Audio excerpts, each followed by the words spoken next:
Recently কিন্তু কাজল আরেফিন অমিকে এক ধরনের সাইবার একটা হুমকি দেওয়া হয়েছিল। কারণটা হচ্ছে 48 ঘন্টা আলটিমেটাম দেওয়া হয় তাকে, যে কোকা কোলা নিয়ে যে বিতর্ক চলছে, যে বয়কটের যে ডাকটি দেওয়া হয়েছে, তারা ঠিক সেই বিষয়টি নিয়ে সবচেয়ে বেশি সমালোচনা বা আলোচনার মধ্যে এসেছে।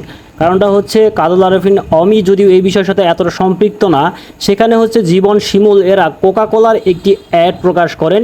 তাদের যে ইউটিউব চ্যানেল আছে কোকা কোলার, সেখান থেকে তাদের একটি অ্যাড দেখানো হয়, যেখানে পুরো বাংলাদেশ যেখানে কোকা কোলা নিয়ে হচ্ছে বয়কটের ডাক দিয়েছে, যেখানে হচ্ছে আমাদের মুসলিম ভাইদেরকে হত্যার বিষয়টি তুলে আসছে।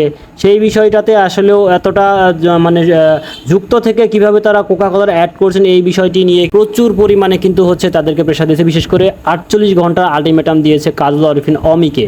তারা বলেছে যে তারা একটা স্ট্যাটাসে এরকম বলেছে যে জীবন বলল পেশাগত দিক থেকে করেছে, ব্যক্তিগতভাবে সে কোকা কোলা বিষয়ে অবগত না। এটা যখন জীবনে অ্যাডটা করেছিল, সে তার উত্তরে যখন সবাই এই বিষয় নিয়ে আলোচনা করছে সেই উত্তরটি দিয়েছিল। সেই বিষয়টা তারা হচ্ছে এমনভাবে লিখেছে, সাইবার কমিউনিটি লিখেছে যে বিষয়টা এমন হলো যে আমি গরুর মাংস খাই কিন্তু ঝুল খাই, মাংস খাই না কিন্তু ঝুল খাই, এরকম একটা কথা বলেছে। আসলেও এখানে হচ্ছে যেখানে পুরো বাংলাদেশ হচ্ছে কোকা কোলা নিয়ে যে বয়কটের ডাক দিয়েছে, সেই বিষয়টি জানা সত্ত্বেও কেন তারা হচ্ছে এই কোকা কোলা নিয়ে অ্যাডটি করলো, এই বিষয়টি নিয়ে হচ্ছে সাইবার কমিউনিটি হুমকি দিয়েছে তাদেরকে। এবং কি কাজল আরেফিন অমিকে 48 ঘন্টার সময় দিয়েছে, আপনি যদি এই বিষয়টা নিয়ে খোলাখুলি আলোচনা না করে একটা সিদ্ধান্ত না নেন, তাহলে কাজল আরেফিন অমির যে নাটকটি আসতে যাচ্ছে ঈদের মধ্যে, সেটা হচ্ছে ফিমেল 4, সেইখানে কিন্তু তারা অভিনয় করছে। জীবন শিমুল এবং অন্যান্য যারা আছে তারা কিন্তু অভিনয় করছে।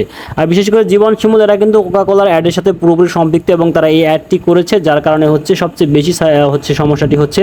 এবং 48 ঘন্টা মোটামুটি অনেক সময় পারি হয়ে গেছে, হয়তো 48 ঘন্টার মধ্যে যে কোনো একটা তাদেরকে যে কোনো একটা বিষয় তাদেরকে উত্থাপন করতে হবে, এবং এটা অবশ্যই ডিসকাস করে একটা ফাইনাল সিদ্ধান্ত নিতে হবে। এবং তারা কমেন্ট সেকশন এটাও জানিয়ে দিয়েছে যে সময় 48 ঘন্টা, সিদ্ধান্ত আপনার সমাধান করবেন নাকি আপনার এতদিনের ফ্যান বেস হারাবেন।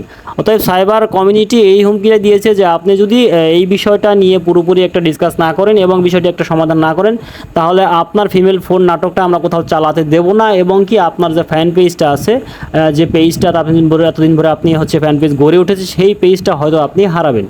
এরকম একটা হচ্ছে সিদ্ধান্ত নিতে বলেছে যে কী করবেন আপনি এখন।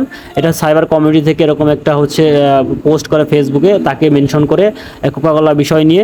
আর এই বিষয়টা নিয়ে বর্তমান সময়ে বাংলাদেশের প্রচুর পরিমাণে কিন্তু আলোচনা হচ্ছে তাদের এই অ্যাডটা নিয়ে। এখন আসলে এই বিষয়টা কিন্তু বলতে হয় যে যেহেতু সব জনসমাগমের মাধ্যমে এই বিষয়টি ছড়াচ্ছে এবং মানুষ চাচ্ছে না কোকা কোলা বিষয় নিয়ে কিছু বলতে, এবং কোকা কোলার সাথে জড়িত থাকতে, সেখানে বাংলাদেশের বিভিন্ন বড় বড় কোম্পানি সেখানে জড়িত আছে, তাদেরকে বয়কট করা উচিত। এবং যারা বিশেষ করে এই নাটকগুলোতে অংশগ্রহণ করছেন অথবা এই কোকা কোলার বিষয়ে যারা হচ্ছে অ্যাড দিচ্ছেন তো প্রমোশন করছেন, তাদেরকে অবশ্যই আমি মনে করি যে সবার তরফ থেকে জিনিসটা বয়কট করা উচিত। আর এখন দেখা যাক যে কাজল আরেফিন অমি কী সিদ্ধান্ত নেন, এবং জীবন শিমুল এদেরকে আসলে আলোচনার সাপেক্ষে কী ধরনের তারা হচ্ছে বিষয়টা জানাতে পারেন, এটাই হচ্ছে মুখ্য বিষয়।